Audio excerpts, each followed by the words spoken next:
We're going to shut this shit down. Oh, there we go. We're live now. Singularity will happen. I think it started with me yelling, "Shut this shit down." Let's see if this works.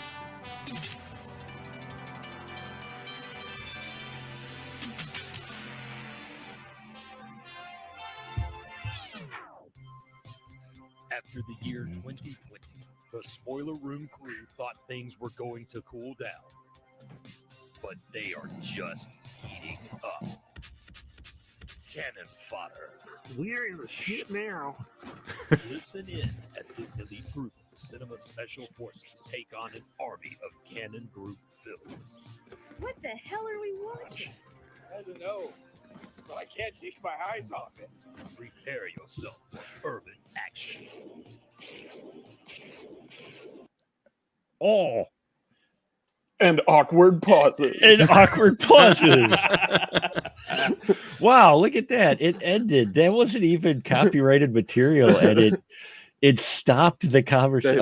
They shut us down. They shut me down already. How the hell did that happen? Well, we're just going to end that then. That's what we get for trying something new here in the spoiler room. Yes, you didn't get the full intro, but it is our special Cannon Fodder episode. Welcome, everyone, to the spoiler room. Thank you for venturing down the stairs, pulling up a chair, and sitting next to us with your favorite drink as we babble about movie spoilers. And tonight, not only are we talking about a special not canon film, but I've got some special crew members joining us tonight with us, as well as my right-hand man. First, we'll introduce him. Mr. Ian Simmons is back with us. Hello, Ian. How you doing, sir?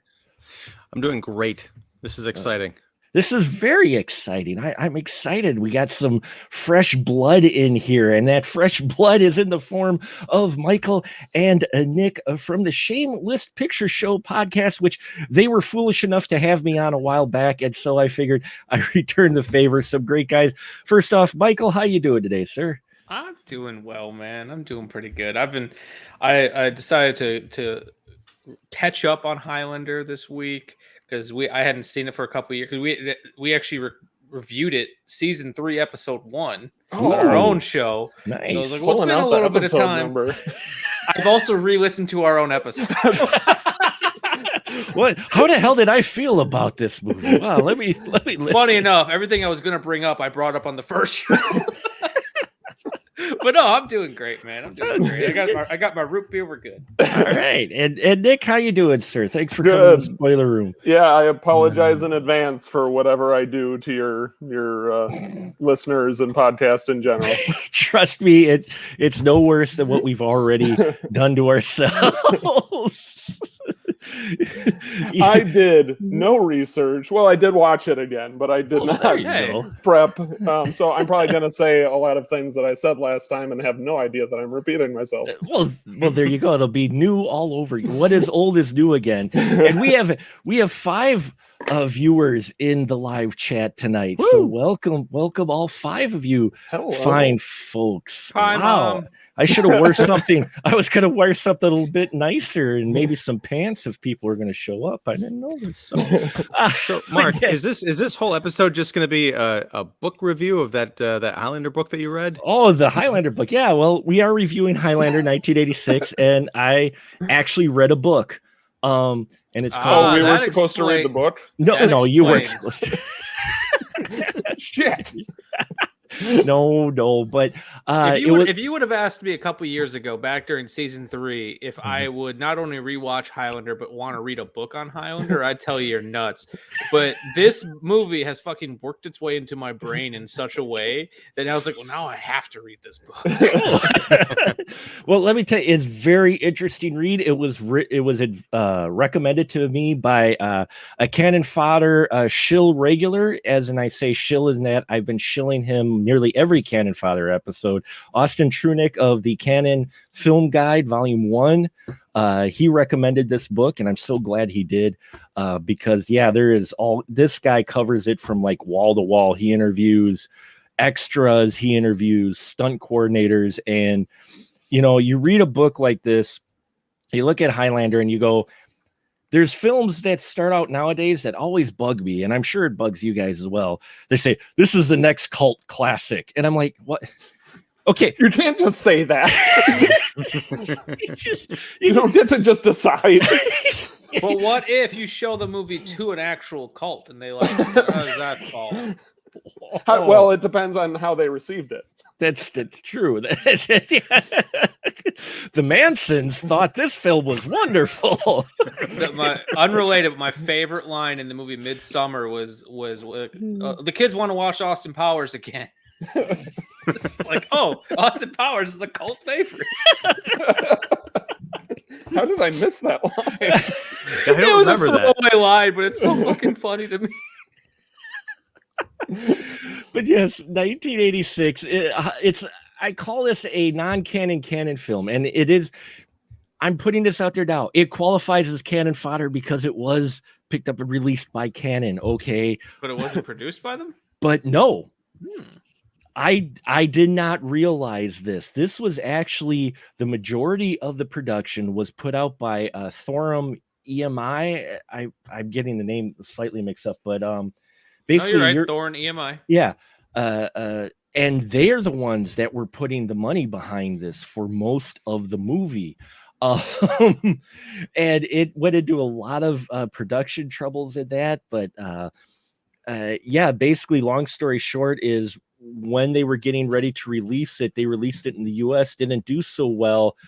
They were on the ropes, and Canon bought them because they didn't like them. They were competition in the Europe market. So they apparently, according to the book anyway, apparently your milkshake.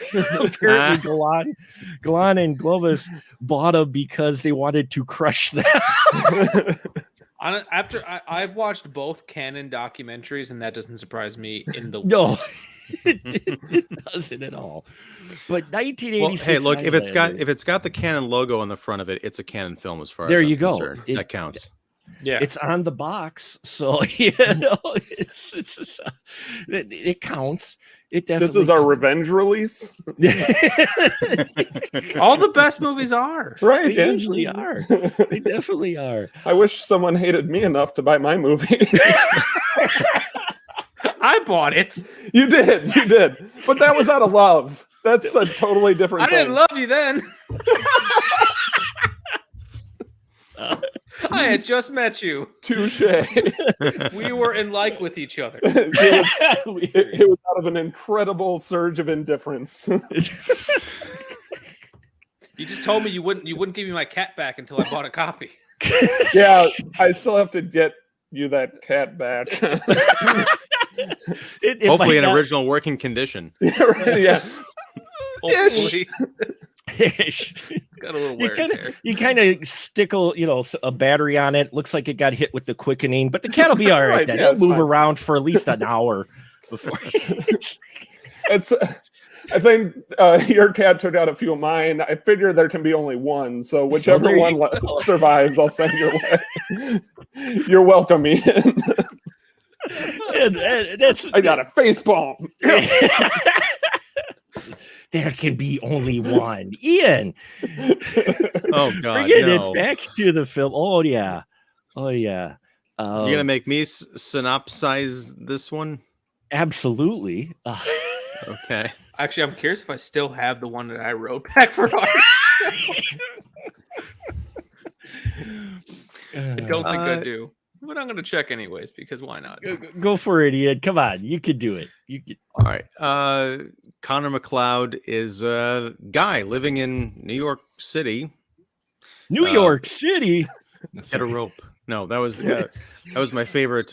Was that Old El Paso, I think? Oh, El Paso. Yeah. That's why I love you, Ian. Right there No. on the same wavelength. There you go. And now I've got the later Old El Paso jingle in my head. Thanks for opening that door, Mark. There you go. Hey, Brendan, Southwest. Anyway, hopefully don't get struck by that.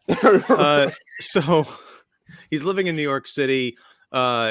He likes wrestling, I guess. Yeah, he does. He doesn't so much like having to fight people in parking garages with swords, but he will rise to the occasion because he is an immortal.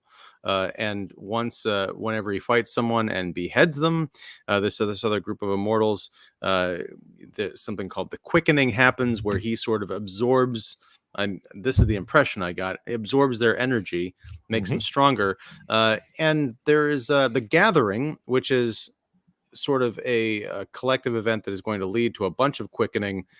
All these immortals from around the world have been alive for centuries, sometimes even multiples of centuries, are converging on New York City because there can be only one, as we say. So it's a big fight with swords and treachery to become the last immortal. And at which point you get extra special powers. We'll get to that.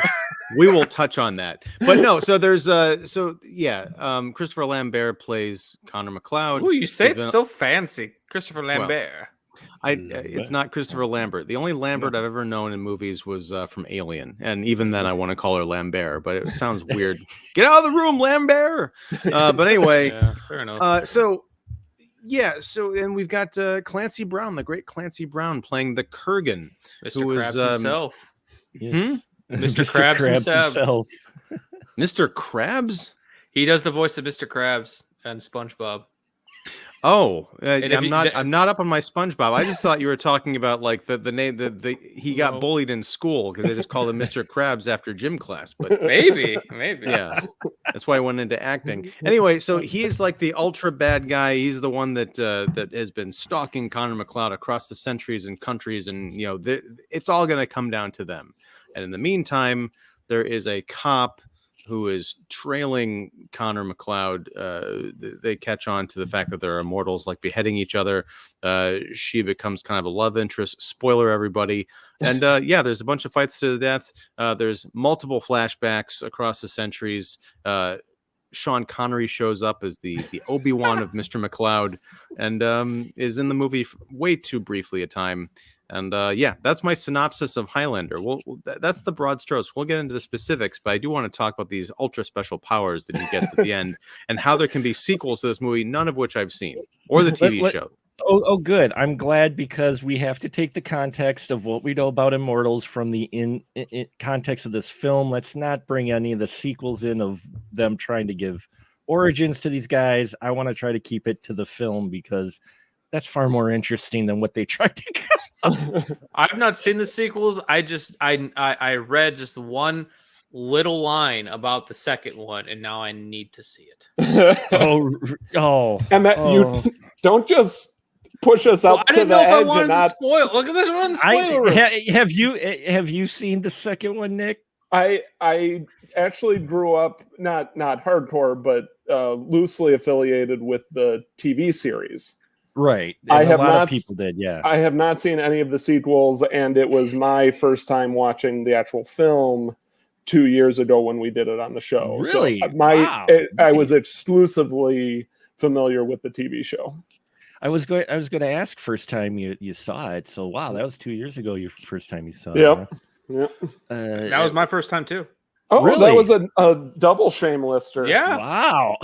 So neither one of you had seen it up until then. And then, like we talk about on our episode, this episode is just going to be us referencing our previous episode. This is the footnotes episode. This entire episode is going to be a license to shill for them, I guess. Hey, audience, did you know that we have a podcast that you can? We're saving that for the end of the episode. Damn, Nick and I went into that movie thinking two completely different things too. Like, I was expecting it to be more like something like Your Hunter from the Future, and Nick, I don't remember what you were expecting, but we had the complete opposite interpretation of what we thought this movie was going to be. Because the only thing I knew about it was just, I think like Nick, I saw the TV show growing up a little bit, maybe bits and pieces here and there. I was a big wrestling fan, so at one point, a professional wrestler by the name of Edge was in one of the later sequels, so I'd seen like clips of that. So I knew bits and pieces, and I just thought, well, this series, it looks like a piece of shit, honestly. So it's like, I was like, do I need to see Highlander? Why does Highlander have so many movies out? Well, I'm curious about that, because you guys were familiar with the TV show. Well, I'd seen the TV show. I don't know if I'd actually watched it much, but I'd seen it. Okay, so you weren't like following, because I was going to say if you'd watched the show and you knew there were movies, I guess. Well, you hate watching the show, but no. Okay, so you were familiar with it, but not like a fan. I was like 4 or 5 years old when that show came out, probably. Well, now I feel old. 94, 95. Well, there just went my arteries. Oh my God. Thank you. Yeah, this is bad, Mark. I I remember the fucking trailer, gentlemen. I got so hyped because it was dudes in trench coats with the sword, and they played the Queen music on the trailer. It said "Music by Queen," and it was like there could be only one. Lambert with his wonderful voice, and it just sort of wonderful. And his chapped lips. Don't forget those. I'm like, I want to see this damn movie when I was a kid. I saw it. Russell McKay, he made this movie for you, it seems. He did make it for me. Ian, what about you, sir, and your first Highlander experience? Yeah, I was saying I've only seen this movie twice, and I think the first time might have been about 20 years ago. And to show how old I am, I'm 44 now, so I didn't get the whole Highlander thing growing up. I knew I had a lot of friends who were, into Highlander, who loved it. And I can't remember why I watched it, but they're like, yeah, you should check this out. So I rented it and I was like, oh, this is really good. And then I watched it yesterday. I'm like, this is not nearly as good as I remember. I had the reverse. Well, but here's the thing. When I was watching it, first of all, it's almost 2 hours long. Oh yeah, and I feel like there was well, I didn't watch. Also, I don't think I watched the director's cut. Whatever they have on Amazon Prime for free is what I watched. That's what I watched.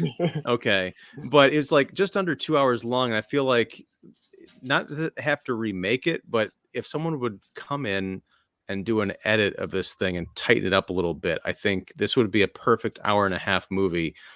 Starting with take out all of Clancy Brown's dialogue in the third act, because I think the Kurgan works better as a monosyllabic, like mysterious, like the Terminator, which he's totally Mulcahy wanted him to be in this movie. Oh, fuck yeah. The exception to that I would throw in is him singing New York, New York while driving like an asshole. That was magical.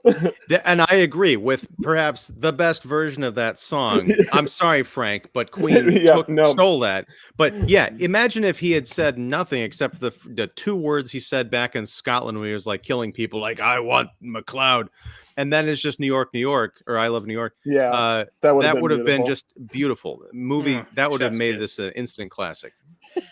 Again, but no, I have a question about the trench coat. I know nothing about fashion or utility of clothing. I had not noticed before, but he wears a trench coat, and then when he gets back to his secret lair, he takes off the trench coat and he's got a brown leather jacket on. I feel like that's like wearing 2 or 3 Christmas sweaters over each other. You have to dress in layers in New York. I assume it's Christmas time. I don't know. I guess I want this to be a Christmas movie, so I'm projecting. It's cold, then it is winter in that time. I don't remember if they wanted it exactly to be Christmas. It was going to be released during Christmas. I think the primary purpose of the trench coat was to super awkwardly hide a giant sword on him so he could walk around a wrestling match. And then he's I love his sword. Come on. Okay. The hilt of that sword. I just love that sword. Yeah, he does hide the katana in his so much so that he can't he doesn't have a sheath or anything. So when he's escaping, he's like, oh shit, I don't have time to put this literally back in my trench coat.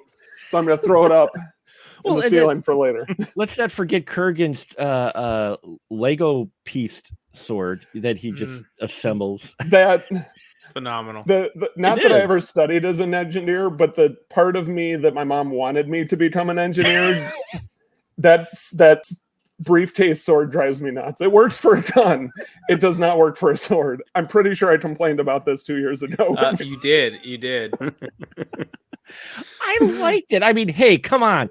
If they can have a triple bladed sword that shoots a blade out, we can have a sword that's carried in a suitcase. Okay. And please allow me to give this disclaimer. I'm probably going to make a lot of observations of plot holes and cheesy dialogue. That being said, I do love this film. Mm-hmm.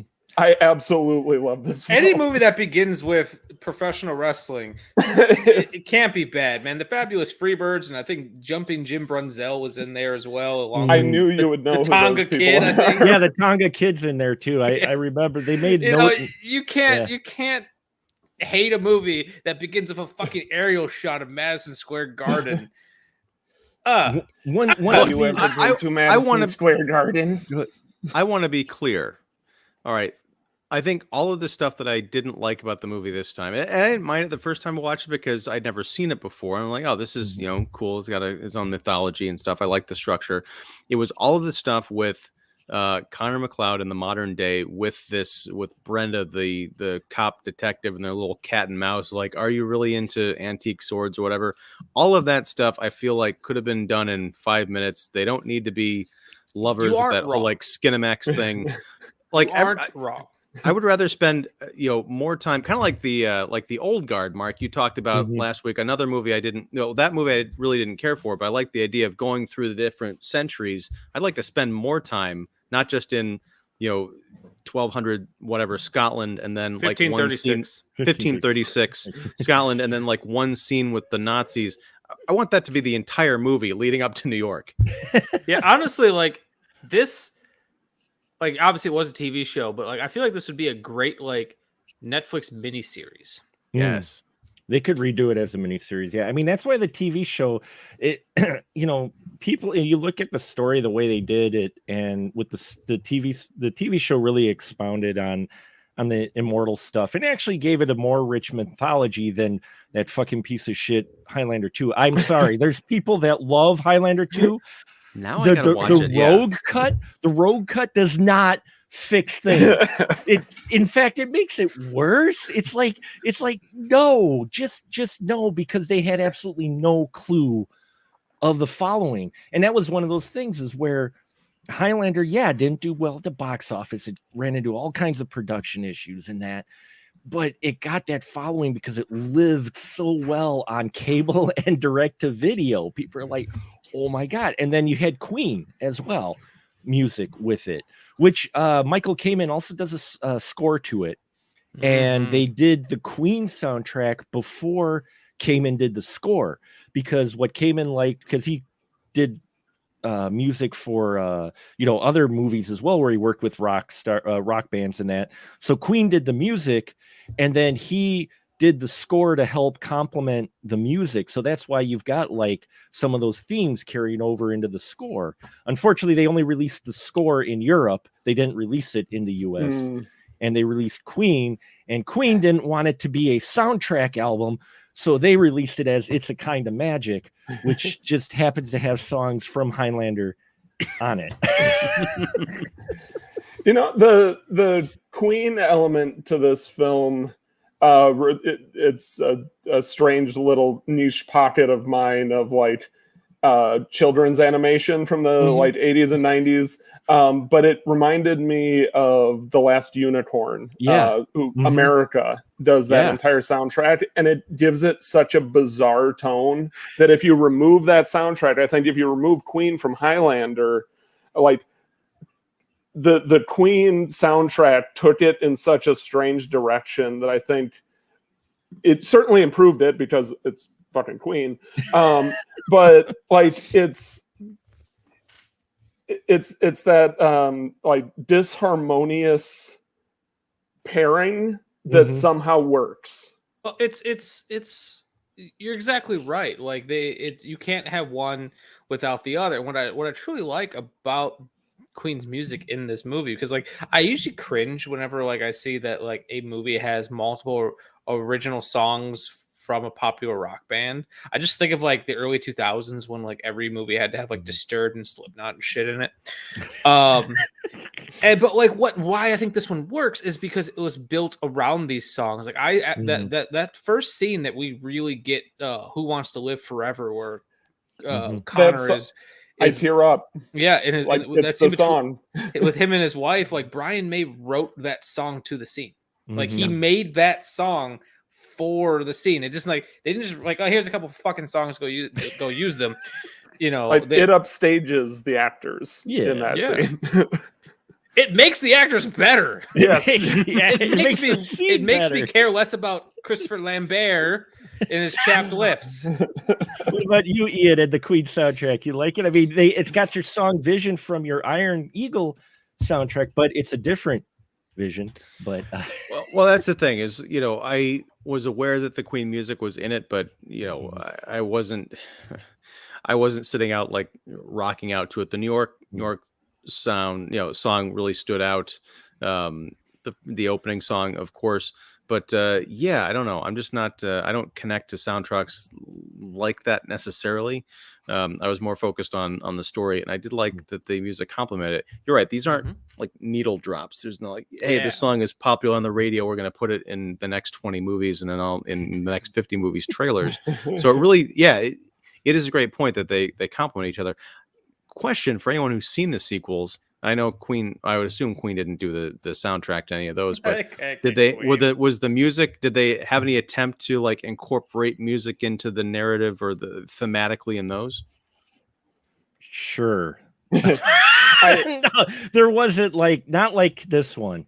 I can say that Princes of the Universe was the theme song of the TV show, and when it Yes. came on in the movie, I was like, "Oh shit, they used the same song!" Yeah, as if the TV show came first. Because the TV show was trying to be that bridge actually when they came out, and they decided very smartly not to have it be Connor in the TV show, the same character. They had him show up. Christopher Lambert didn't want to be tied to the TV show.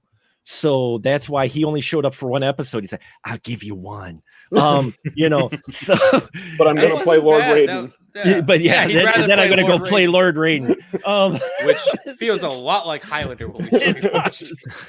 But you know, he didn't want to be tied to a TV series, and rightfully so. But that's why they did the whole same clan thing with the story. But yeah, they managed to get that opening music. Princes of the Universe is wonderful. It's the first video I ever posted on YouTube because I married Star Wars with it.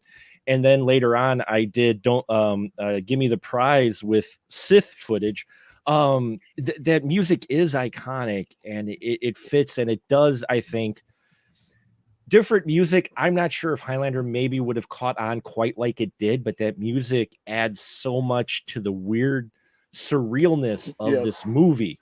Yeah. Because you're already genre bending with sword fights in modern age, which I know we're kind of used to it now, but in 86, I was like, holy shit, fantasy sword fight with immortals in the modern age. You don't, I mean, putting the movies together for our No Expiration Month, which this also is for immortal films, it's actually kind of tough to find immortal movies about immortals. Yeah, and it's sorry, Nick. I think where this movie really shines and what justifies at least the attempt at sequels. Again, I have not seen them to weigh in on them, but they built a world and a concept that you want to spend more time in. That it is, sure, they have other immortal films, they have other sword fight in present day films, but there is something magical about the world that they created for this film.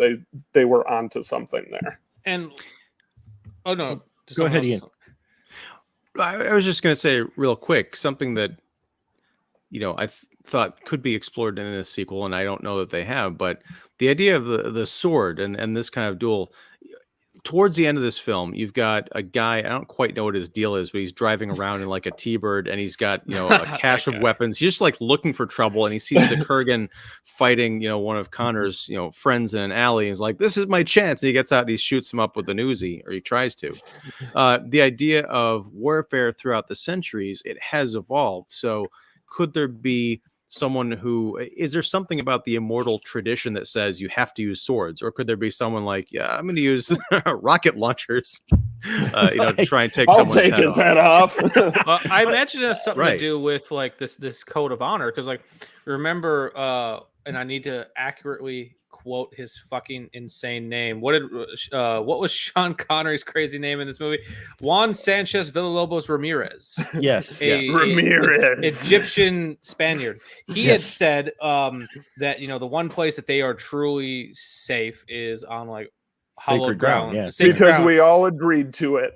Yeah. And I imagine it's something the same thing to do with sword fighting. Like it's the Highlanders, since they have nothing better to do than like, I just feel like they have this weird code of respect. And I also imagine the only way to actually kill a Highlander is just beheading.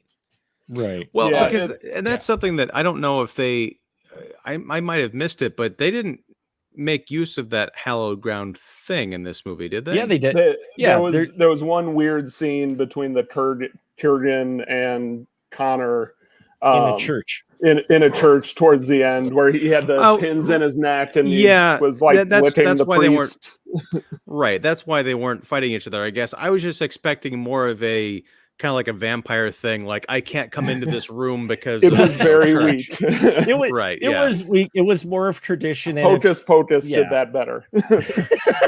Well, but here's my thing. I think it would have been interesting to look at, to explore what happens if you violate some of these rules, because the Kurgan seems like someone who has no honor. He seems like the first guy to say, rocket launchers are us. Yeah. But that's what's interesting about his character is, even as bad as he is or evil as he is, the dark path as he's taken. I mean, we pretty much have Vader and Luke going on here, but he's taken the dark path with the mortal, just taking advantage of it. He still is even adhering to the traditions, whether or not it's just to mock them or just because he finds it amusing. But still, they're on hallowed ground, and he chooses not to behead Connor while he's lighting a candle for his love from centuries ago. So yeah, it is an interesting thing that they could have explored more, but they didn't, because they had to get back to the other things. I just want to put it in real quick. Lee says it's best to just not talk about the sequels.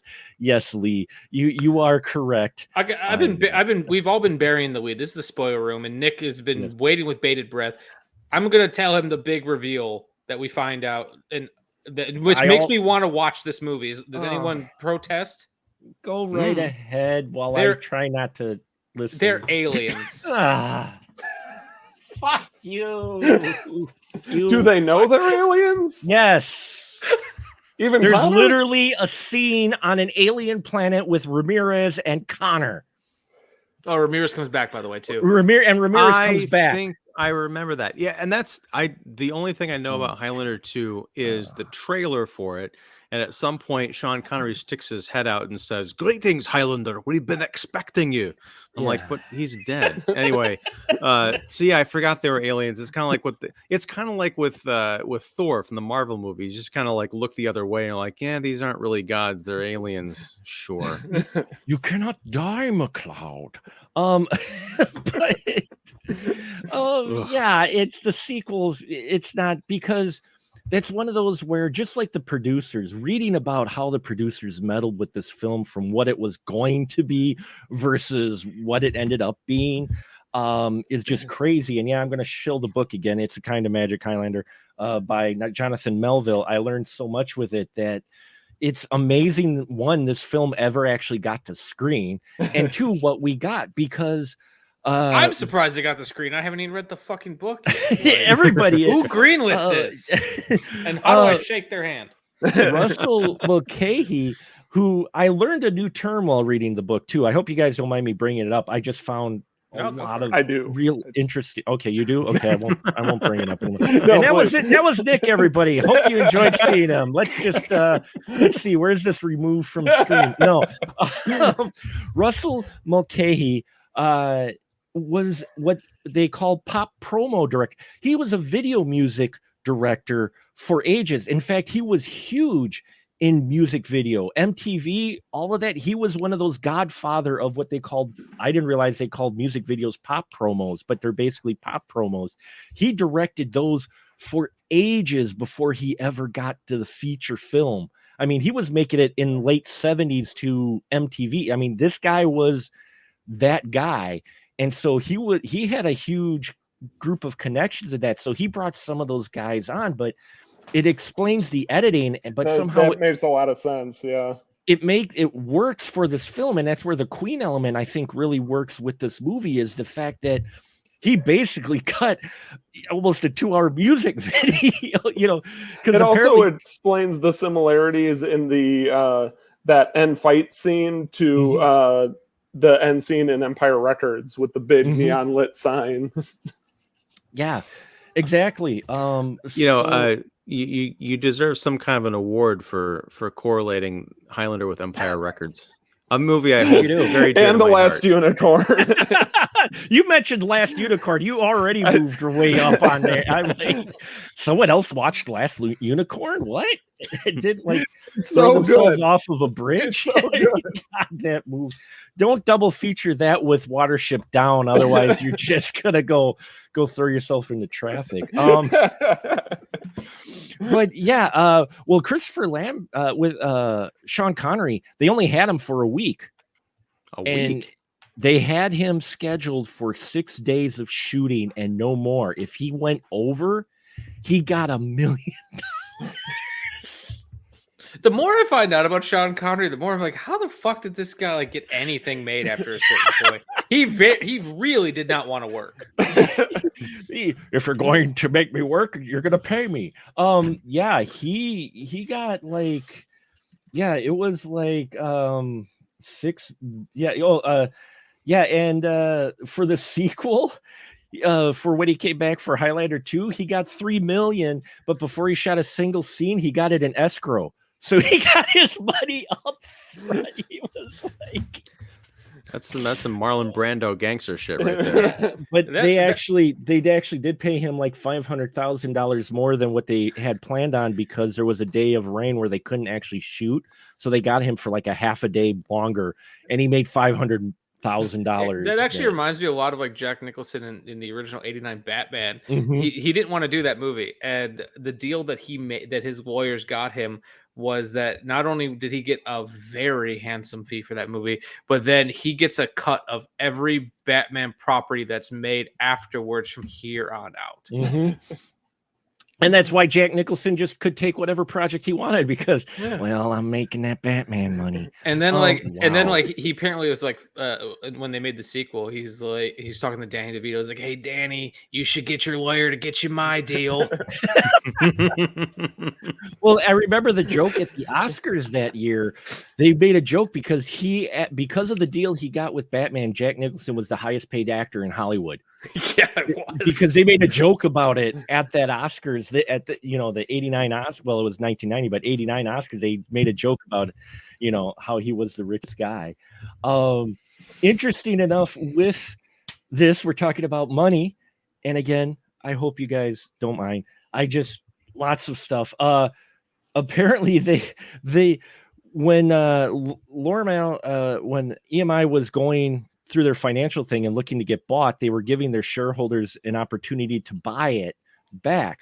Well, they took too long, so another guy bought it for $125 million, sold it to Canon for $175 million, and got $50 million in profit. Holy shit. For selling it. He wasn't going to keep it. He bought it for It's one. a fixer-upper.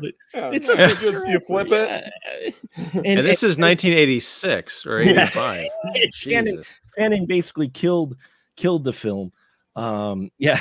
So yeah, it's still got 4 sequels, a TV show, and an animated series. Well, because of the cult following, and that's what always back when a cult following could get shit made. Well, because of the video market and word of mouth and how this thing grew, it's actually impressive. And that's what they mentioned too, is the fact of someone went ahead and decided to make a sequel to this movie that was a bomb. I mean, you wouldn't see that really nowadays. I mean, the only reason we get sequels, I think, for bombs is because they commit to contracts, and it's more expensive to get people out of contracts than it is to complete the franchise. Like, terrible sequels were much more common in like the 70s through the 90s. Like nowadays, the sequels stand up, but like even like look at they're all cash grabs back then. It's they couldn't care less. Now it's like, oh, okay, we have to make something decent in order for it to. We maybe have to stop talking about Highlander 2 because Lee's getting sick. He says it's an abomination. I'm sorry, Lee. Go ahead, Ian. What I was going to say about the sequel thing, I mean, I think there's some truth to that, but sequels nowadays, they don't have to be better. They just have to be part of an interconnected universe. That's fair. Whether you're talking like, comic book movies or even, horror with James Wan and, his million franchises all kind of going back to, what was it, Insidious and all that other Conjuring, stuff. yeah. Or Conjuring, yeah. Yeah, Conjuring. Yeah, and everything that spawned from that. But yeah, I remember the direct to video. I think Highlander 2 got a theatrical release, right? did, And then yes. the other one, Oh, did the yeah. other ones come out in the theaters, or are those direct to Yeah, video? no, 3 got put out in the theater. Jeez. 4 was the last theatrical release, but it was very limited screens. And then the 5th one was the crossover one that they did with the TV. Well, 4 was the one where they brought in the TV characters as well. And then the 5th one was a direct to Sci-Fi Channel, I think, sequel. So, Mark, have you seen all these sequels? I've seen up through 4, the one with Connor and what's his name? The other Connor. So the other I have to ask, just remove the original film.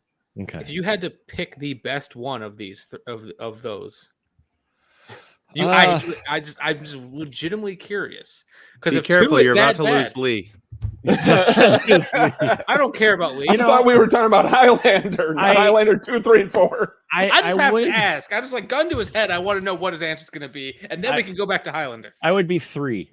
3 would be the one, because the 3 tried to ignore 2 and went to tried to be a sequel to the original, because 3 was the sorcerer, was Highlander 3, the sorcerer, and Lambert came back because money. They're gonna pay him money. He's like, sure, okay. He ain't gonna come back for free. He needs to save up money in order to learn how to blink. Ian, it's like when we talked chapstick. When we talked about the Death Wish films, and he kept coming back because they were going to pay him. So it's like Bronson came back for a few movies because sure, they're going to pay me millions of dollars to be in this movie. Okay, fuck it. Oh yeah, and for the record, I would sell out so goddamn fast if it was ever offered to me. Oh, I'll be in Highlander 6. I don't care.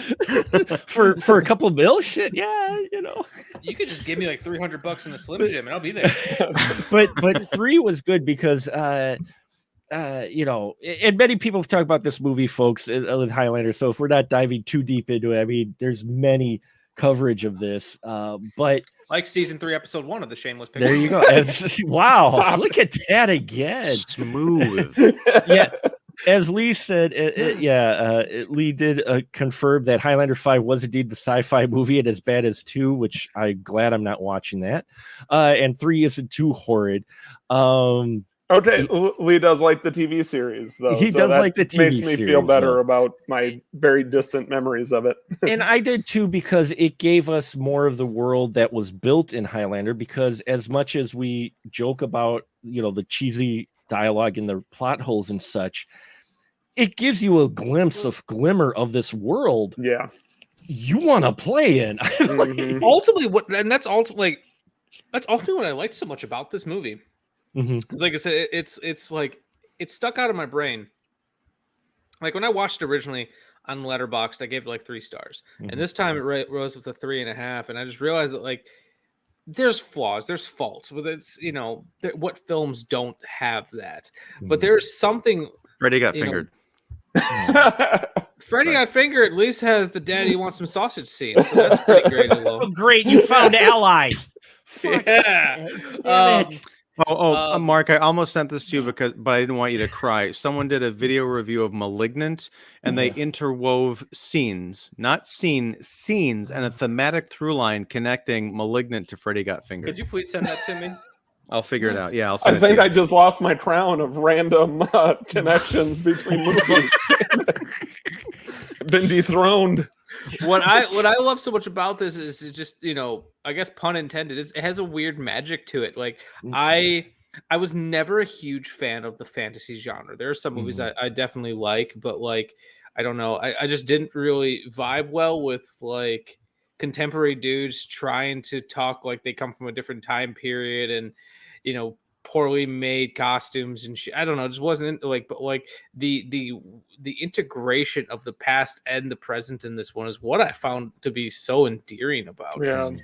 And it worked in a way that it didn't feel false because the narrative is woven so instinctually into the location where you have movies of people, I can't think of any off the top of my head, but contemporary movies where people are using swords and shit in New York or California or whatever. Like it's You know, it's usually some bad like kung fu movies and stuff like that, or Blind Fury. But like what I liked about this, it's like it makes sense because yeah, here they are immortal. They've been around forever. They, you know, and of course that's how they would fight. That's just what they know, and they've had a lot of fucking time to perfect it. So it's like it never felt false in that way, and it's a weirdly like. Because when I first heard about this movie, I didn't know there was the New York aspect of it. I just figured it was all going to take place in the Highlands of Scotland, and that's why I honestly wasn't rushing. I was dragging my feet to see it because it's like I can handle low budget movies, but low budget fantasy films just don't always do it for me. But so I was just, and that's like Nick's bread and butter. So I was dragging my feet a little bit, but because we had that like shared element of these two worlds kind of coming together, that's what I found myself really, I found to be really appealing about this movie, and why I think it's just kind of like working its way into my brain. Well, I got to say, there's something that I hadn't picked up on before that I definitely caught yesterday is, and I don't know if this was deliberate or just my own perception, but the flashbacks to all the earlier, you know, the Scotland stuff and even the World War II stuff where you see Connor McLeod, Christopher Lambert, he's muscular. His face is chiseled. He's got like a definite jawline. When you see him, even that opening scene in the wrestling arena when he's kind of slumped over in the chair, he's doughy. He's got that, you know, that under chin thing kind of hanging down, so you can see like he's no longer the kind of virile, you know, proto Scottish warrior that he was. He's been slumming around the earth for like 450 years trying to stay alive, but just kind of like bored. He's got stubble and just looks haggard. That just felt really like committing to the bit, and I really dug that. Yeah. He discovered New York pizza, you know. Yeah, Right. funny thing is that was supposed to be a hockey match that he watches in the beginning. Oh, so much better as and wrestling. it's so much fitting, so much better as wrestling. It's like, you know, like Greek combat and shit. Like, Yeah. of course, that's what he'd go to watch. Well, yeah, A bunch of dudes get greased up and want to grapple each other. That was his Saturday nights. That was a Saturday night. I would like to, before we, you know, close out, not that we're getting ready to close out, but I just want to make sure I get these two questions in tonight. Yeah, go for it. I don't know if this is a plot hole or what, but Heather, right? That was Connor's love back in the day. Okay. Yes. Yeah. There's a scene where Heather and Sean Connery, I'll call him because I don't want to go through Ramirez? Juan Yeah. Sanchez, Just say Ramirez. Ramirez. Yeah, they all call him just Ramirez. So. Ramirez, yeah. So Ramirez and Heather are having dinner or drinks in their little castle in the Highlands. Mm-hmm. Connor is off somewhere. I don't know there's an explanation of where he is, but he's away. And the Kurgan shows up, destroys the castle, beheads Ramirez, Which and was then a gorgeous shot, by the way. Yeah. Yes, I mean it's a fantastic set piece. I love the last thing remaining, essentially that stairway into the sky leading right up to lightning bolts and all that stuff. Perfect. But Kurgan comes out of the rubble and kind of like chokes her, and then we cut back to present day, I believe. Yeah. And I'm wondering, okay, so what happens there? Okay, Connor is off shearing sheep. Lee says Connor is off shearing sheep. Funny you should mention that. We're going back to the book. Okay, shearing, not the other. I didn't say the book. SH. I didn't say the book. Let's just say a certain source. I'm selling the podcast. You're selling the book. You know. This is the type of details that are in here, though. That question came up among the cast. Actually, some of the cast were like, what am I doing right now?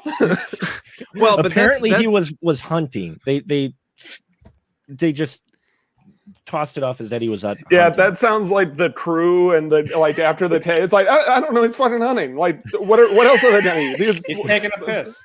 Stop asking questions. Just read your lines. Well, it brings up a lot of questions because it's established that the immortals can sense each other. They sort of feel nauseous or something overcomes them. I just wonder like how big a radius is that feeling? Because I feel like if the Kurgan is in the neighborhood, even though the neighborhood is like there's no other castles for like 400 miles around, the Connor would sense that. But my question is, after that's I have a theory, but ask your question first. Okay, well, and I will get to my point, I promise.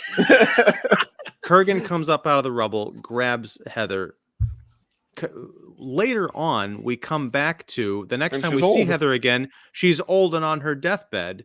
During that dinner scene, or I guess when Kurgan attacks Ramirez, Ramirez lies and said, "Yeah, that's my woman," to protect her.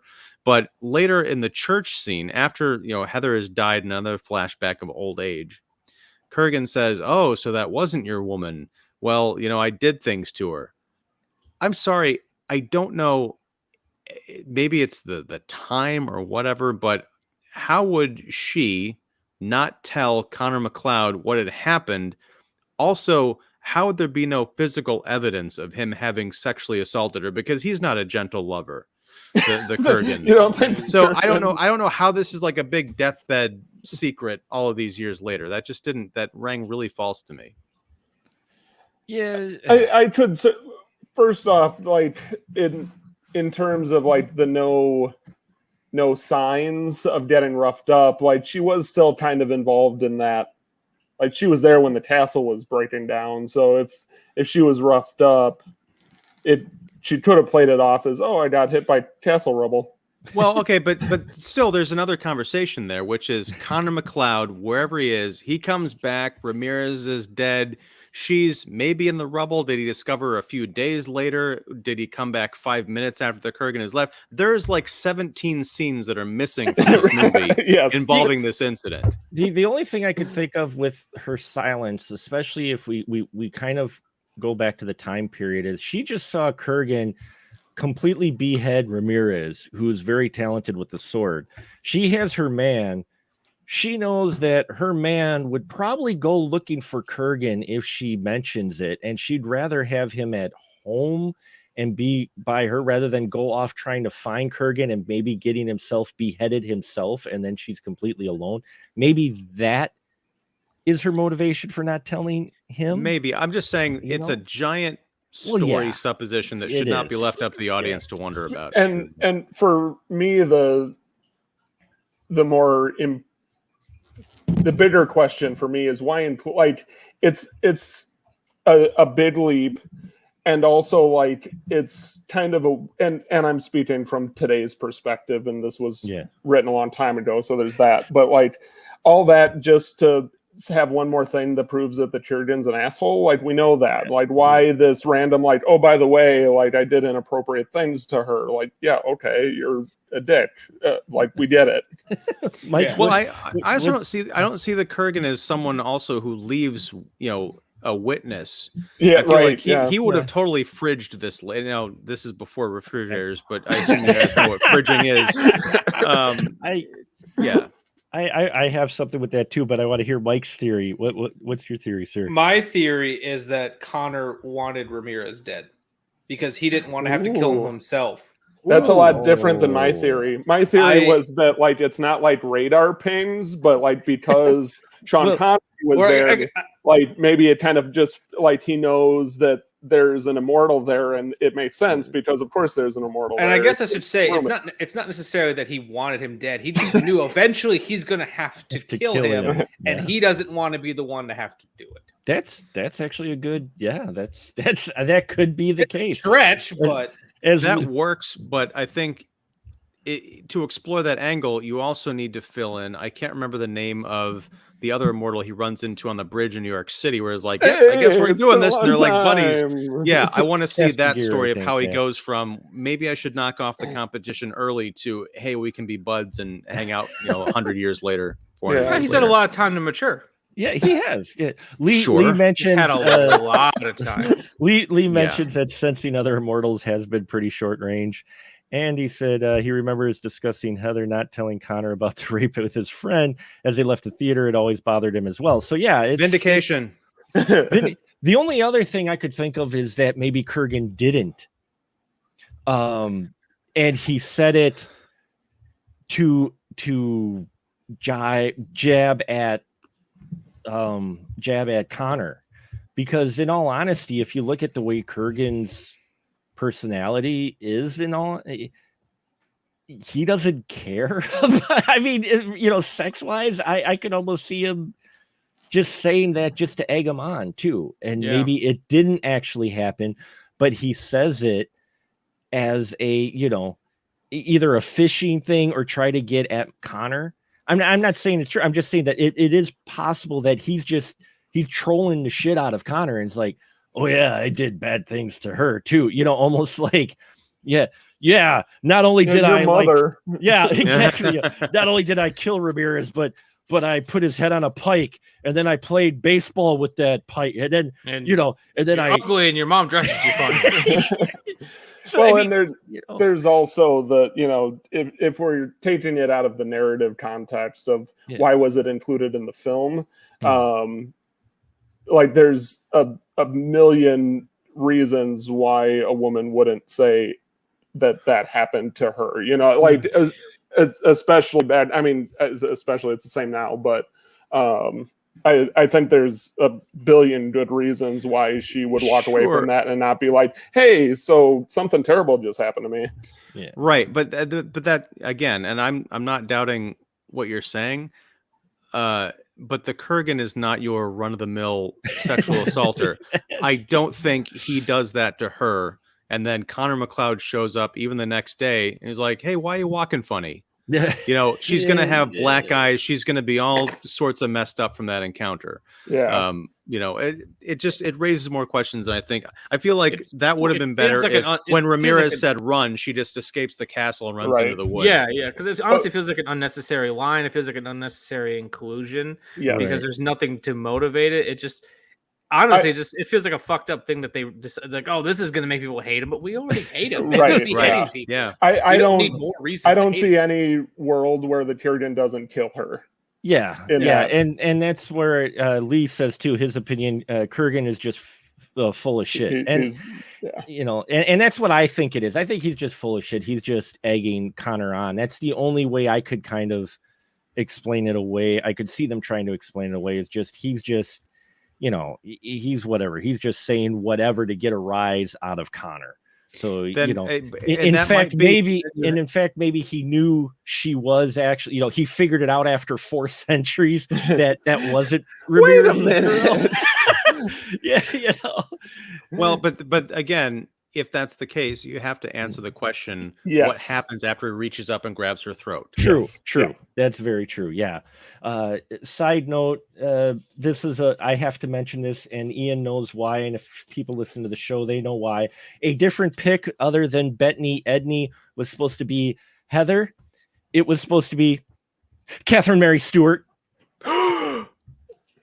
Catherine Mary Stewart was supposed to be it. Not only that, they did a body cast for the aging scene. She was going to be it. There was a problem with, I think, the visa that she had, so she couldn't come back to the country to shoot the footage in the Highlands. So they had to get Betty Edney. But initially, it was going to be Catherine Mary Stewart playing Connor McLeod's wife in the Highlands. I thought you were going to say it was going to be Catherine Mary Stewart playing Connor McLeod. I'd watch the hell out of that. That'd be interesting. That would be a hell of a movie. So my last, and I hope this will not be as long a tangent as the other one. I didn't mean to open up this can of assault worms. It's a good question. It's a really good question. But okay, so at the end, they have the ultimate quickening. Kurgan gets beheaded in a beautiful sweep of the sword. Connor gets all of the powers. We see animated demons fighting each other, sweeping all around. Let's just pretend there are not aliens involved because we're going to forget about Highlander 2. At the end of the movie, Connor is explaining to Debbie, whatever her name is, Brenda, sorry, that he can hear people's thoughts. He knows their dreams. He's basically Professor X on steroids. And he's like become the most powerful, most knowledgeable man in the world. Mm-hmm. And the implication is it's a good thing he got this because the Kurgan would have used it to become, Apocalypse essentially. Right. But my question is, if this is supposed to be demonic power or whatever, was that being driven out of the whole immortal process and his reward from the cosmos as he's been given this power? Because it seems to me if this is all demonic energy, then it doesn't matter who gets it. They are susceptible to corruption in some way, or it's at least a power that they should like no person should have over other people. What do you guys think? I know the answer to this, unfortunately, but I want to hear your guys' thoughts. Not knowing the answer, I found the demon magic a very strange choice, graphically speaking. I thought it was like cool and really out of place, and I didn't go so far as to like connect it to the storyline because I so quickly dismissed it as, well, that doesn't make any fucking sense. So I just like repressed it from I there. imagine the effects guys just had some fucking demons laying in the shop. They're like, Russell, like, he's like, can we use those? He's like, you want to reuse the yeah. Mike, you're not far off. They actually had there was supposed to be a physical manifestation, like a creature that he was supposed to then fight. When Kurgan croaks, it was supposed to appear and that he was supposed to fight. And it was supposed to be like this amalgamation. Final boss in the second form. Yeah. The producers didn't like that idea, so they scrapped it. They actually built the thing. They went to another special effects company and said, hey, we need some kind of animated reference. And they only gave these guys like 3 weeks to make the animation. They went to a completely different animation place. They rented out a basement section that was of the studio. I think at I think 20th Century Fox or MGM distributed this as well. They animated, but they were given no direction on what to make. Of course. So it shows. So some of the demon and stuff, they had to put in an electricity to cover up the wires that were there. They didn't do a very good job. I saw some wires on my Amazon. But apparently, so Mike, you're not far off. The demons in the basement, they basically winged it. They were given really no direction. If it was up to me, it would have been a bunch of killer rabbits, and they would have called it the nest quickening. Oh, nice. I imagine them sitting around going, they're never going to see those wires. It's not like everybody's going to have 70-inch high definition screens in their homes. Honestly, the amount of times that happens, it's like, it's good enough. Yeah, the brain will hide it.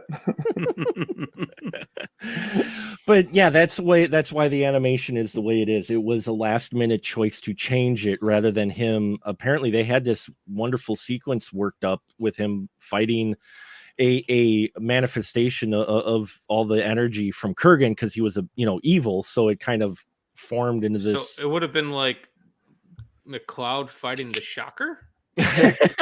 More like, I think, Conan, a deflated Conan against a great value demon from Destroyer, Conan the Destroyer, baby, something along that lines. More. Did they have a picture of this thing, the original monster in the book? Come on, Mark, you got one. I couldn't find. They didn't have one in the book. They were describing it though.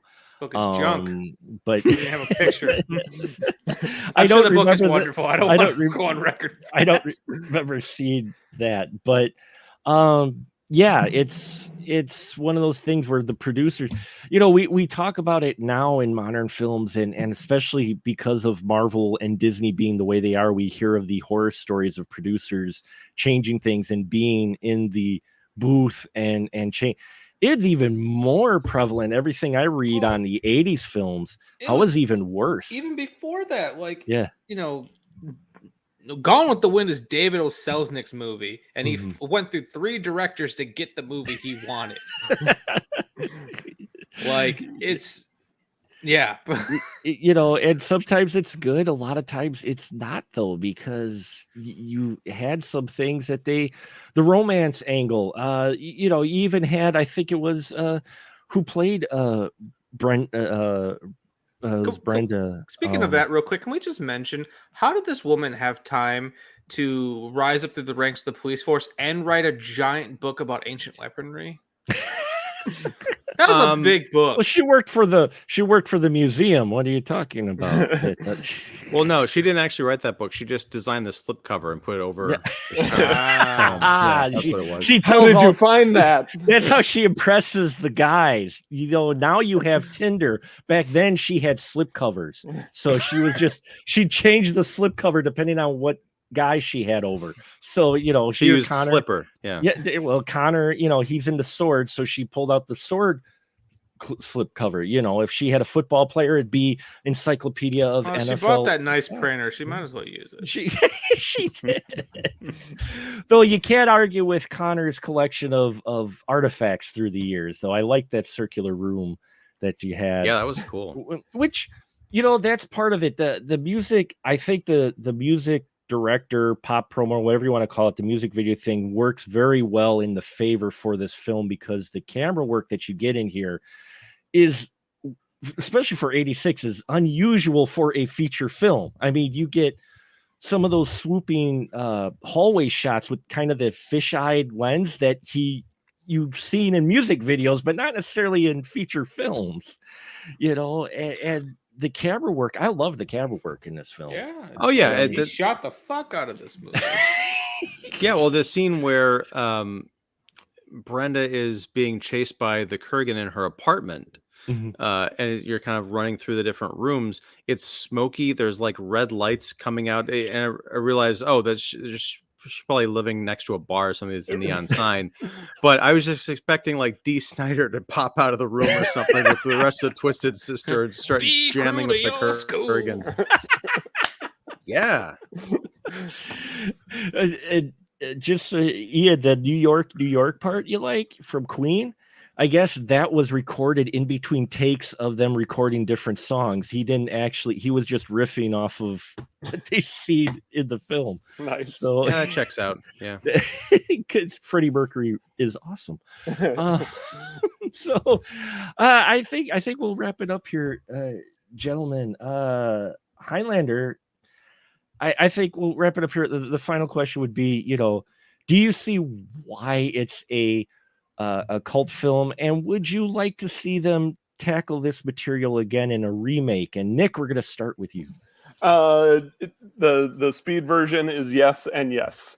I think that, again, I just restating what I've already said. Sure. I think there is something really special about the concept of this film, and while I would have cast it a little differently and tweaked the dialogue, I think there is something really magical happening.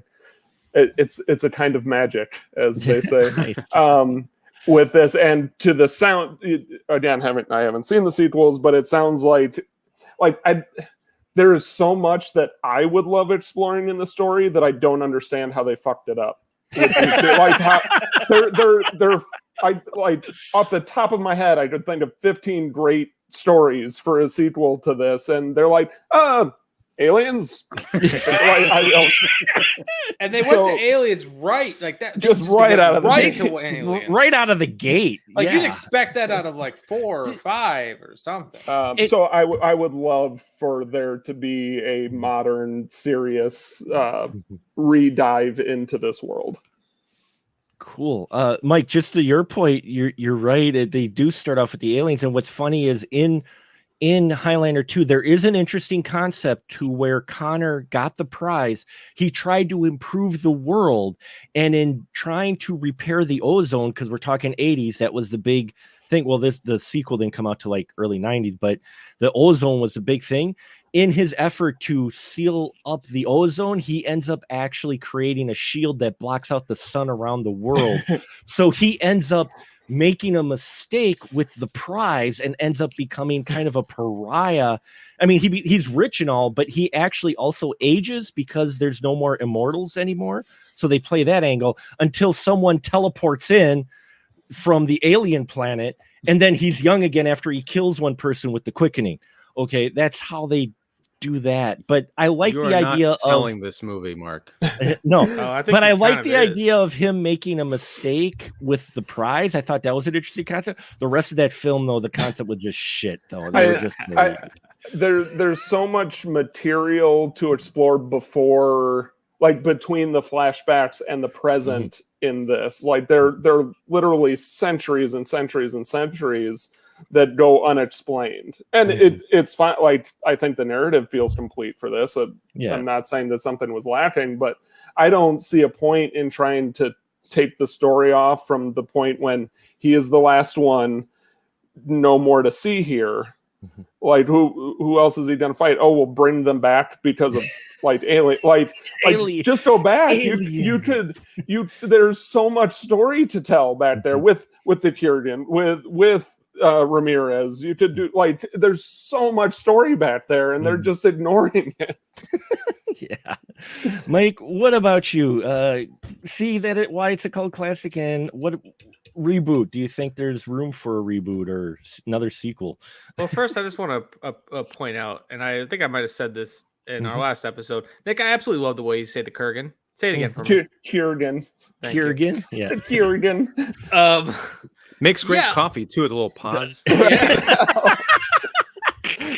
The Kurgan is terrible for the environment. Now I want a Keurig machine every time you put the little cup in. It says, "Give me the prize." I think it should be. There could be only one. Pod. There you go. There could be only one pod. No, I definitely see why this movie was as a cult classic. I think it just kind of captured people's imaginations the way that say like other shit from the 80s like He-Man and stuff did, because it's like it honestly just feels like the story of Highlander feels like the story that like that we all would have like every kid playing pretend would have made up. Yeah. And actually he said it in a negative way, but Roger Ebert's review said it best, where this is like the Highlander is like a convenience store for young screenwriters of just grabbing every cool idea they have and just throw it into a script. He said it in a bad thing, but I think that's kind of a beautiful metaphor of what this movie is. Yeah. But I think this movie's ripe for a remake. And unlike our friend over here, Lee, I don't hate remakes. I think that there's definitely a place for them, especially like if you can hopefully improve on something or do something different. Fuck yeah, man. Remake the shit out of it. I don't give a fuck. The original movie's there. It's never going anywhere. I like remakes personally, but no, I think like you get yourself a good cast, you get yourself some cool effects, you get a coherent story, take what worked out of the original one, remove the crap that didn't. And I like this movie quite a bit. There's a lot of crap in this movie that doesn't work that you could remove and you can make a better film I think. But I just hope they find someone better to cast than what they did in this one. Cause like if in my mind going with, what was his name? Christopher Lambert. Yeah. It'd be like if they cast Christoph Waltz to play that part. It just feels off to me. Which, don't get me wrong, Christoph Waltz sword fighting would be something to behold. That would be awesome. Like, I don't know, get that big dude from Aquaman or something to do this movie. Get someone who has some Momoa. Yeah, Mimosa. Jason Momoa. I don't know. Get somebody with some muscle mass or something. Get someone I can believe that could behead someone. Oh, you know. Actually, he'd be Kurgan. Now that I'm thinking, he'd be a great Kurgan. He could be Kurgan. He could be a Kurgan to Tom Levinston, Loki as a Highlander. Tom Hiddleston. Hiddleston, thank you. Hiddleston. Lee thinks Christoph Waltz should be the Kurgan. Oh, Christoph Waltz as the Kurgan and Tom Hiddleston as it'd be the skinniest Highlander. Lee said Waltz as the Kurgan, or would that be a Kurgan? Kurgan, that's the Swedish name for Kurgan. I think anyone who has a Keurig at home needs to put a picture of Kurgan on it, right on the front of it. Right on the front of it. Yeah, you're right. Some safety pins across where you lift it up. Yeah, like I feel like every time I watch this movie, I like it more and more. I still have a lot of problems with it. It's narratively fucking goofy. Its pacing is fucking goofy, but it's a lot of fun. It's beautiful to look at, and it was easier to watch than Masters of the Universe ones. Yes, it definitely is easier to watch than the other canon classic, in quotes, Masters of the Universe. No, Dolph Lundgren is a better actor than Christopher Lambert. Well, maybe not in total, I but agree like with in that. this film, Wow. I think Lundgren is very underrated. Wow. Except in that Dungeon Siege sequel where he plays a special ops person sucked back into the fantasy world. Okay, but let me ask you this. If they put Mm. Christopher Lambert in that movie too, do you think Yeah. he would have done any better? I don't think anybody could do any better with that Exactly. script. It's It not- doesn't matter. A bad script will hurt the actor. I think It- Christopher Lambert just had more opportunities to be in That's- better movies. That's true. Just before we get to Dolph you, cast. Dolph cast. There you go. We'll get to Lee's comments here because I want to put it where he's torn on remakes. We'll put that out there. He doesn't think they can I'm capture just starting the shit with him. Don't get me original. wrong. I'm trolling him the way the Kurgan trolled McLeod. Trolled McLeod. Yeah, I did bad things to her, and I spit in her coffee too. And I remade the Lost Boys. I remade the Lost Boys. Lee also said there were a lot of really good stories in the series. They should have been able to make a bunch of excellent movie sequels. Fucking idiots. I agree. And then he says he's pretty sure his jaw dropped to the theater floor when watching Highlander 2. What the fuck were they thinking? And he's getting really pissed just thinking about it. I'm sorry, Lee.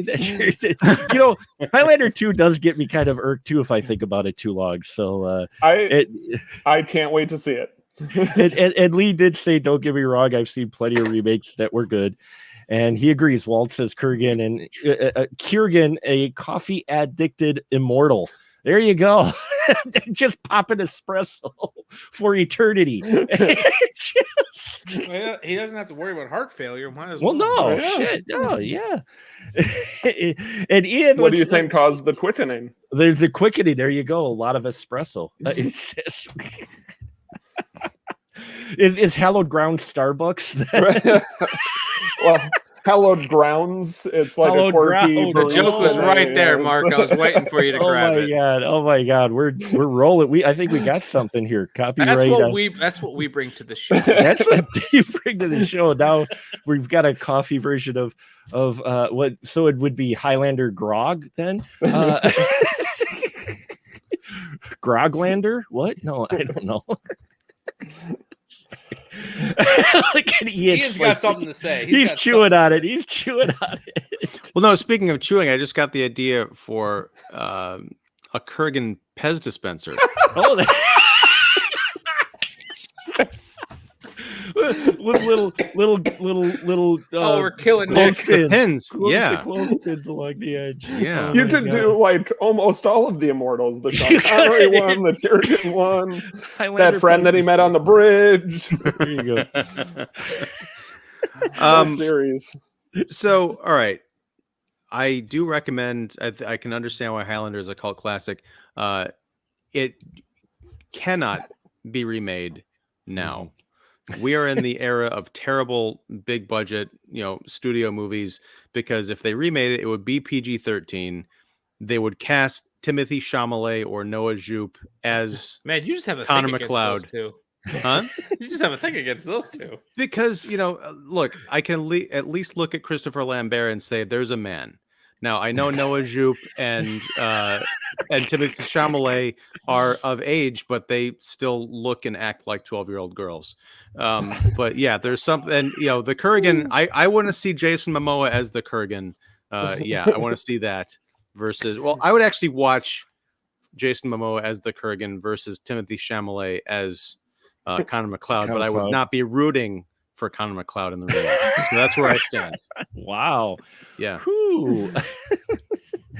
And I love this movie. It's a true cult classic. This is the definition of it. Not just because of the fact that it's endured so long, even though it's this quirky film, it does have that spirit that people are we're still talking about it today. People are still fans of it. They're still doing cons of Highlander, material and such. It's crazy but it's a true cult classic because not only does it have history with the fans and the viewers and watching it, but there's a thick history behind it of how it got made. And I think that's what we find. I think all of you watch and read far more than I do. A lot of these cult classics, what helps make them cult classics, I think, is the history behind them of how they just even came into existence, much less made it to screen and managed to capture a fan base. I mean, that's what I think really makes a cult classic what it is. So and honestly, you're touching on something absolutely correct, because like, no one sets out to make a bad movie, and the people, I shouldn't say no one, there are people who should be making movies because Birdemic, yes. Yeah. Everyone, any decision made to make a movie is with the intent of hoping it's going to be a good decision, because hindsight is 2020. You never know. You could, on the page, everyone could be really excited about something, and then it just doesn't work. It's hard enough to make a movie. I'm speaking to someone who's done it. Nick, you have as well. It's hard enough to make a movie. It's hard enough to make a movie that's a hit. And then third of all, it's hard enough to make a movie that people are going to remember by the time that they leave. So this movie, just the sheer fact that it exists, and here we are talking about it in a way that, we're poking fun at it, but it's something about it attracted all four of us to it. That's something to behold. 35 years later. I mean, that's It's getting a 4K freaking release. I mean, they know there's an audience out there. I'll buy it. Fuck. Yeah, there was a 4K transfer, I think, a few years ago they did for the 30th anniversary. I think they worked on it. But I mean, don't just set out to make a movie. Some of these just click. You're right. Birdemic was one of those where the director was like, oh yeah, no, I had fully intended it to be a bad film. And I'm like, no, you didn't. I'm sorry. The guy couldn't act walk. How do you not act walk? How do you just walk down the street badly? Okay, you can't direct that. Yeah, but I love the original Highlander. The sequel. Oh, look at the cat. Hello, cat. Another guest. We got another guest. This is Audrey. She will probably. Hello, Audrey. Shut down.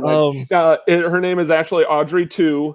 Named after Little Shop of Horrors. That's great. Another cult classic. Actually. From 1986. Yeah, I love that movie.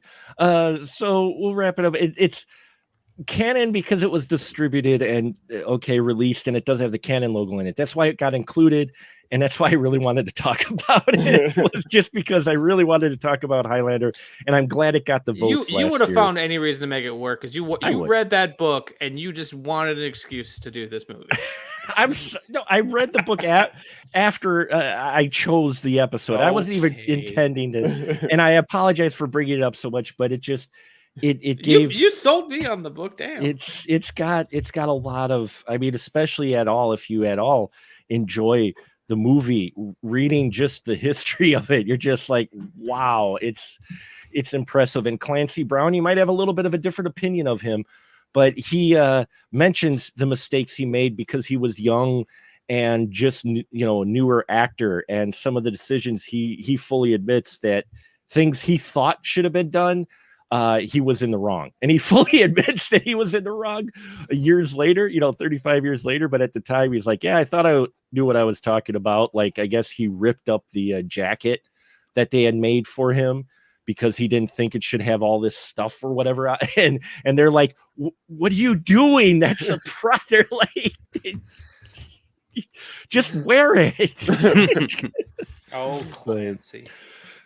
So it's up to you, Nick or Michael. It is a Cannon Fodder film. We only have 3 Cannon Fodder movies left to choose, one each month. And since you are our guests, you can fire the cannon. Which one of you wants to fire a cannon? In that you pick a number between 1 and 3. Now we're only down to 3, so you got to pick a number between 1 and 3. What do you got? Go ahead, Michael. All right, we're gonna go. I've always had a fondness for the number 3, so let's go with that.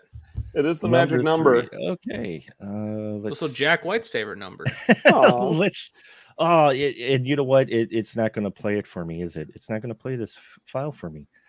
How dare it? Can you just do the sound effect, Mark? I could just do the sound effect. Give me one moment here. I will make this work real quick. I had this set up and it just technology fails Yeah. me. Production day never goes as practiced. Never. Me and Nick have to re-record an episode because we lost half of my audio. Oh my god. We haven't. I don't think we've had to do that since our Phantom Toll Booth episode. No, and I almost That didn't we want had to to do it because it re-record. pissed me off so bad. Yep. All right, I got it now. Let's see if this works. All right, let's see if this works.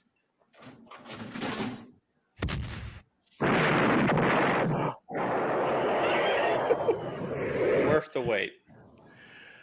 All right, so you picked number 3, which is Kickboxer. Next month, I've never seen that movie. We are going to do Kickboxer, which means automatically that by default means we're doing a Jean-Claude Van Damme month. There you go, Angelique. If you listen to this, you get your Jean-Claude Van Damme month. Fun fact: Jean-Claude Van Damme is a blind spot for me. I've only seen I've seen Street Fighter, and maybe that's it. Ooh, wow. Yeah, I own quite a few of his movies. I just haven't watched any of them. Well, you've bought them and you haven't watched them. Well, actually, most of them came. A couple of them I was gifted. I was given. Okay. And then I got a collection to review, and I never reviewed it. I have several movies that I have purchased, and there's like 8 have movies yet to on see. there, man. Yeah, I've got like 400 movies I haven't watched yet. Fun fact, I don't know if we'll do this next month, but they did Kickboxer Retaliation, I think, in 2016. Yeah. It's actually a remake of Kickboxer, but it's Jean-Claude Van Damme in the role of the mentor and not, it. I didn't realize this until like halfway through the movie. I'm like, wait a second. I'm like, this is too similar. Yeah. Don't you love that? You're watching Barbed Wire and then you're going, is this supposed to be Casablanca? What?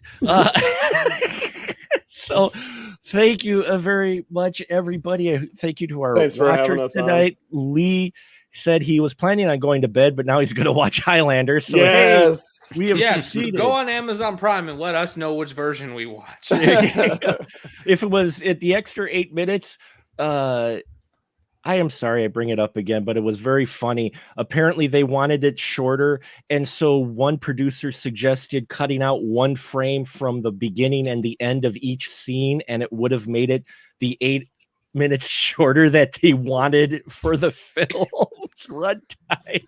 And the guy was like, what? He's like, oh yeah, just cut the last frame out of each scene.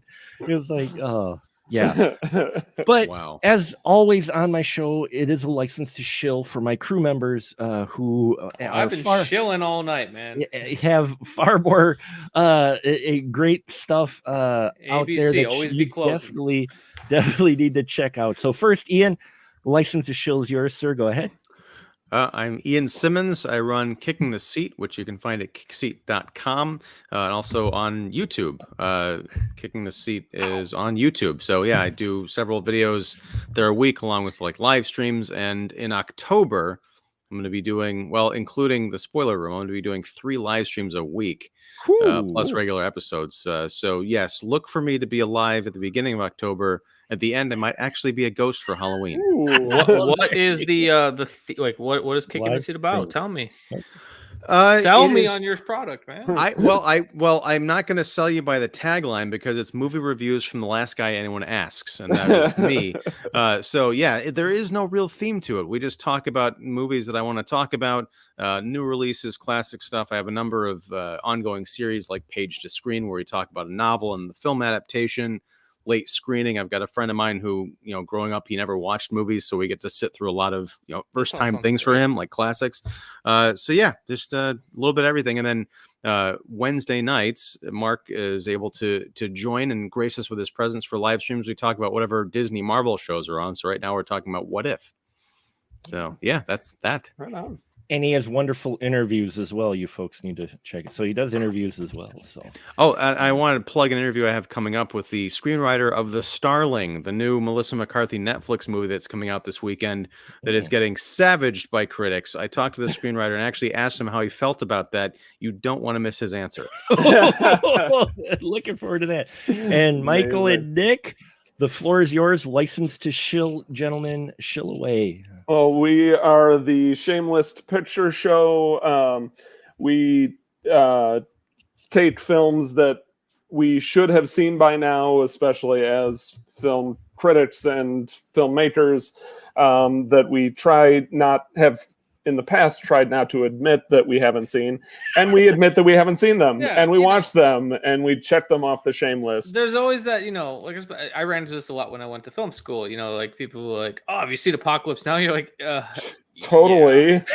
Yeah. that movie that part that we shouldn't go into any more detail about, but I loved it. Right? We've talked about apocalypses, and they are now. you just don't want to admit that, because, especially if you're a person who has seen a lot of movies, people expect that you have seen everything. And then they relish in the fact that like I've seen a movie you haven't. Like, yeah, and I've seen probably a 30 you've never even heard of. Like, leave me alone. Especially because as film fans, I feel like a lot of us have taken that journey where okay, yeah, I could go see the Godfather films, or I could go see all the Italian ripoff movies that were ripped off, that they made in lieu of the Godfather. Because the Godfather's not going nowhere. I'm sure I'm going to like that movie, but what about these weird things? So sometimes you just miss the big things, the things that you're not going to hate. And you just that's how things like Apocalypse Now or The Godfather, The Exorcist get pushed down the list because there's only so much time in the day. So we wanted to give ourselves a chance to just be pretty open about the fact of what we haven't seen and give ourselves an excuse to watch it.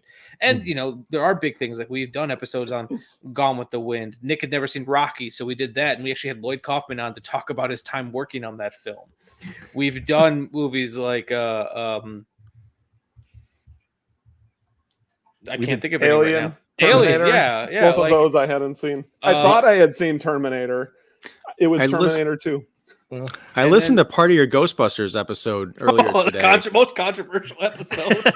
Well, it's funny because I grew up loving Ghostbusters, and then I went to watch it a few years ago for late screening with my friend who'd never seen it. And watching it, I was like, wow, Bill Murray is freaking me out with how creepy he is in that movie, and I am not enjoying this thing anymore. So, yeah, you had a similar experience. Well, I had to get it pointed out. My nostalgia blinders were on. And it wasn't until Michael said I feel like I was being mean on that. No, not at all. And then we did a Patreon episode where I waxed philosophically about how much better I think Ghostbusters 2 is. All right.